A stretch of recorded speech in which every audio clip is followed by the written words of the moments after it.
నిర్గమకాండము 28వ అధ్యాయము 10 నుంచి చివరి వరకు చదివించాను. చివరి వాక్యం మనం చదువుకుందాం. ఇప్పుడు మైక్ తీసుకున్నావా? చివరి వాక్యం చదువమ్మా. 22వ వచనం.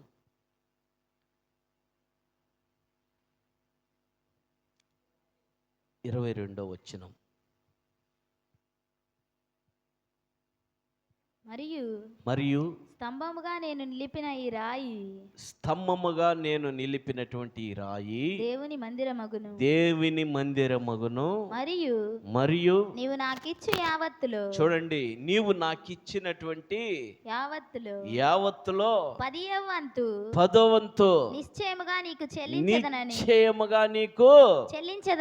చెల్లించదనని మ్రొక్కుకొనెను. చాలు. చిన్న ప్రార్థన. ప్రేమకల తండ్రి, ఈ వాక్య భాగ్యం అనేది నా నోరు నీ బోరుగా వాడుకో. నన్ను నీ సిలువ చాటును భద్రపరచుకో. ఇడంతల ఆత్మతో నింపినైనా నీ మాటల్ని బిడ్డలకి నువ్వే ఎల్లడపరచమని, వినుచున్న హృదయాలని నువ్వు పట్టుకోమని యేసునామములో అడిగి వేడుకుంటున్నాం తండ్రి. ఆమేన్. మంచిది. ఈ మాటలు మరొకసారి మనం చదువుకుంటే 10వ భాగం నిశ్చయముగా నీకు చెల్లించదనని మ్రొక్కుకొనెను. ఎవరు మ్రొక్కుకుంది? ఎవరు? యాకోబు మ్రొక్కుకున్నాడు. ఏమనో తెలుసా? ఇది నీ మందిరం. నీ మందిరములో నువ్వు నన్ను ఆశీర్వదించే కొలదే, నా పనిలో, నా వ్యాపారంలో, నాకు వస్తున్నటువంటి రాబడిలో నువ్వు నాకు ఇచ్చే కొలది నేను మొదటగా నీకు 10వ వంతు చెల్లిస్తాను. 10వ వంతు చెల్లిస్తానని మొక్కుకున్నాడంట. ప్రభునందు ప్రియమైనటువంటి దేవుని ప్రియబిడ్డలారా, యాకోబు 10వ వంతుగా నీకు ఇస్తానని ఆయన మొక్కుకున్నాడు. మొక్కుకుంటానికి కారణం ఏంటో తెలుసా? అసలు యాకోబు ఎందుకు మొక్కుకోవాల్సి వచ్చింది అనేది మనం ఆలోచన చేయగలిగితే, అసలు యాకోబు ఎవరి కుమారుడు? ఇస్సాకు కుమారుడు. యాకోబు ఇస్సాకు కుమారుడుగా ఎన్నోవాడు? చెప్పు, పెద్దగా చెప్పు. రెండోవాడు. మొదటివాడు యేసేవు. యాకోబుకి పేరు మోసగాడు.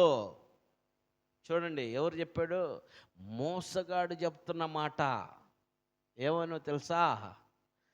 నాకిచ్చే రాబడిలో నేను 10వ వంతు చెల్లిస్తాను. ఒక మోసగాడికి చెబుతున్నటువంటి మాట. మోసగాడు యాకోబు. మోసగాడు అయ్యుండి కూడా నువ్వు నాకు ఇచ్చే రాబడిలో నేను 10వ వంతు నీకు ఇస్తానని మొక్కుకున్నాడు. చూడండి, మోసగాడు మొక్కుకున్నాడు. మరి మనం మంచోళ్ళువేనా?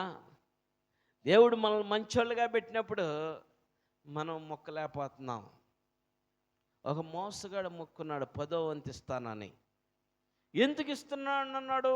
ఎందుకు ఇయ్యాల్సి వస్తూ ఉందో మనం చూసుకోగలిగితే, చూడండి, 8వ వచనంలో 10వ వచనంలో మనం చూసుకుంటే, ఆయన బయలుదేరి ఎక్కడికి వెళ్తున్నాడంట? హారాన్కి వెళ్తూ ఉన్నాడు. ఎందుకు వెళ్ళాల్సి వచ్చిందంటే, చూడండి, చిన్న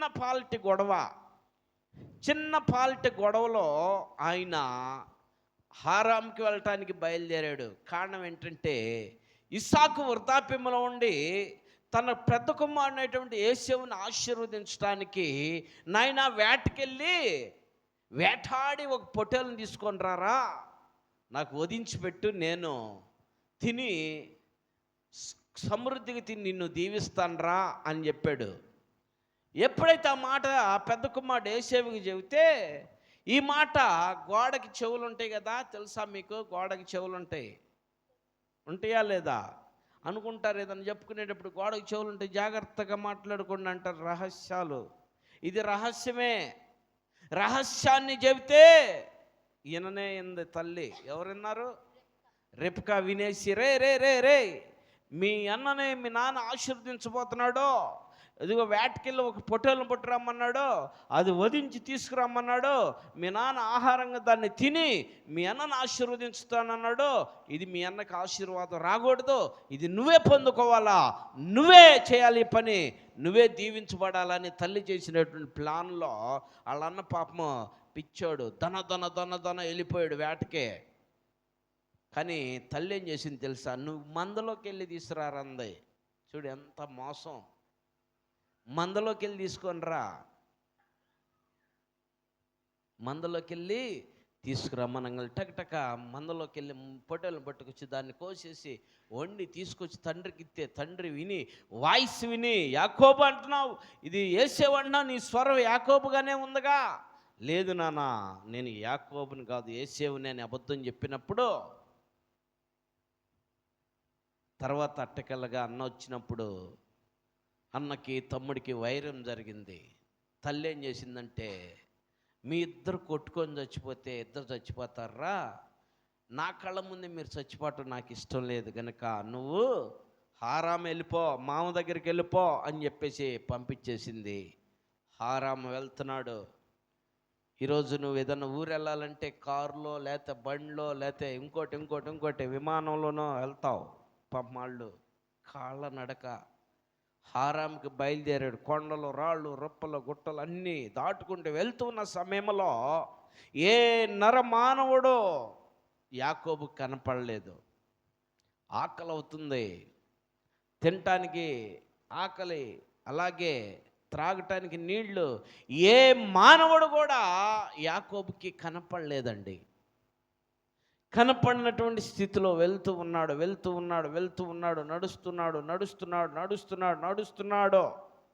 నడుస్తున్నాడు. ఎంత వేదన పడుతున్నాడో, ఎన్ని తిట్లు తిట్టుకుంటున్నాడో. ఎవరిని తిట్టుకొని ఉంటాడు చెప్పండి, ఎవరిని తిట్టాడు ఆయన? ఎగ్జాక్ట్లీ కరెక్ట్ చెప్పావు, వాళ్ళ అమ్మనే. ఆయనకి ఈ స్థితి రావటానికి కారణం ఎవరు? వాళ్ళ అమ్మే. కారణం ఏంటి? మోసం చేపించింది వాళ్ళమ్మ. నువ్వే దీవించబడాలా, నువ్వే ఆశీర్వదించబడాలా, నువ్వే అని వాళ్ళమ్మ చేస్తే వాళ్ళమ్మని తిట్టుకుంటూ భయపడుతూ వెళ్తున్నటువంటి సమయంలో వెళ్ళి ఒక చాట ఆగిపోయాడు. అక్కడ చీకటైపోయినటువంటి సమయంలో ఒక రాయి తీసుకొని తలగడగా చేసుకున్నాడు. ఒక రాయిని తీసుకొని తలగడగా చేసుకొని తల కింద పెట్టుకున్నాడు. తల కింద పెట్టుకున్నప్పుడు మంచి నిద్ర వచ్చింది. మంచిగా నిద్రపోతూ ఉన్నాడు. నిద్రపోయే సమయంలో ఒక కలను కన్నాడు, ఒక దర్శనాన్ని కన్నాడు. ఏమని చదువమ్మది, చదువు. అందులో ఒక నిచ్చెన భూమి మీద నిలపబడి ఉండెను. భూమి మీద నుండి నిలపబడి ఉండెను. భూమి మీద నిలపబడి ఉండెను అంటే భూమి మీద నిలపబడి ఉన్నదంటే అది ఎక్కడ ఉన్నది? దాని కొన ఆకాశమునంటెను. భూమి మీద నిలపబడి ఉన్నది అంటే అది ఎక్కడున్నది? భూమి పైన. దాని కొన ఆకాశమును అంటెను. ఆకాశం నుంచి కింద భూమి మీద కంట ఒక నిచ్చెన ఏర్పడిందంట. ఈ నిచ్చెన మీద ఎవరు ఎక్కుతున్నారు, దిగుతున్నారు? దేవదూతలు ఎక్కుచూ దిగుచు ఉండిరి. మరియు యెహోవా దేవదూతలు ఎక్కుచూ దిగుచు ఉండిరి. కలకంటున్నాడు, ఈయనకంటూ ఎవరు లేనటువంటి స్థితిలో ఉన్నాడు. భయముతో ఉన్నాడు, వణిగిపోతూ ఉన్నాడు. తనకంటూ ఒకటి ఏర్పరచుకున్నాడు. ఏంటది? రాయి. ఆ రాయి మీద తలపెట్టుకొని పనుకుంటే అక్కడ జనాంగము ఆకాశము మీద నుండి ఎక్కుతూ దిగుతూ ఆ యొక్క సందడి, ఆ వెలుతురు, ఆ హెవెన్ చూస్తూ ఉన్నాడు. చూస్తున్నటువంటి సమయంలో ఒక స్వరం ఆయనకి వినపడింది. ఏమని వినపడింది? ఏమని వినపడిందో తెలుసా? అబ్రహాము దేవుడును ఇస్సాకు దేవుడైన ఇస్సాకు దేవుడు నేనే. అబ్రహాము దేవుడును ఇస్సాకు దేవుడును. చదువు.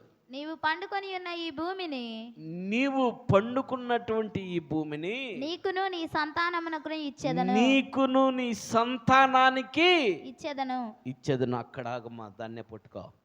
నీకును నీ సంతతికి ఇచ్చేదనంట. చూడండి, హల్లెలూయా. హల్లెలూయా. ఈ మాట ముందంటారు అనుకున్నా, నేనే చెప్పించుకోవాల్సిన పరిస్థితి అయింది. యాకోబు ఒంటరిగా వెళ్ళాడా, లేక యాకోబు మందితో వెళ్ళాడా? ఒంటరిగా వెళ్ళాడు. ఏ ఒక్కరో లేరో. యాకోబుకి తిండే లేదు, యాకోబుకి తాగటానికే నీళ్ళు లేవు. కానీ యాకోబుకి నీ సంతతికి నేను ఈ భూమిని ఇస్తాను. ఏ భూమి అంట? నువ్వు పడుకున్నటువంటి భూమిని. చూడండి ఎంత గొప్ప వాగ్దానం.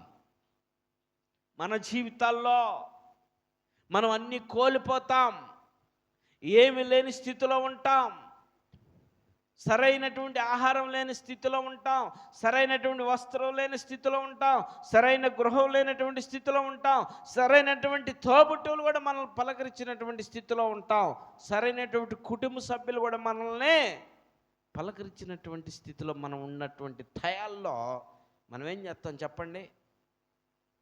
ఎలా ఉంటాం? ఆ రీతిలో ఒంటరిగా వెళ్ళి ఆలోచన చేస్తూ ఉంటాం. ఏంట్రా నా పరిస్థితి? ఏంట్రా నన్ను కనీసం నా తల్లిదండ్రులే నన్ను పలకరియట్లేదు, నా అన్నదమ్ములే నా దగ్గరికి రావట్లేదు, తినటానికి ఆహారం లేదు, కట్టుకుంటానికి గుడ్డ లేదు, వసతి కూడా లేదు నాకు. ఏంట్రా బాబా ఈ పరిస్థితి అని దిగులు చెందుతూ ఉన్నటువంటి మనకి ఆ సమయంలో ఈ వాక్యము ద్వారా ఈరోజు నిజంగా అలాంటి స్థితిలో ఉన్నటువంటి ఎవరైనా సరే, అలాంటి బాధలో ఉన్నటువంటి ఎవరైనా సరే, అలాంటి కష్టంలో ఉన్నటువంటి ఎవరైనా సరే, ఈ వాక్యం వింటున్నటువంటి వారు ఎవరైనా సరే ఆ స్థితిలో ఉంటే, ఏంటి నాకు ఈ పరిస్థితి?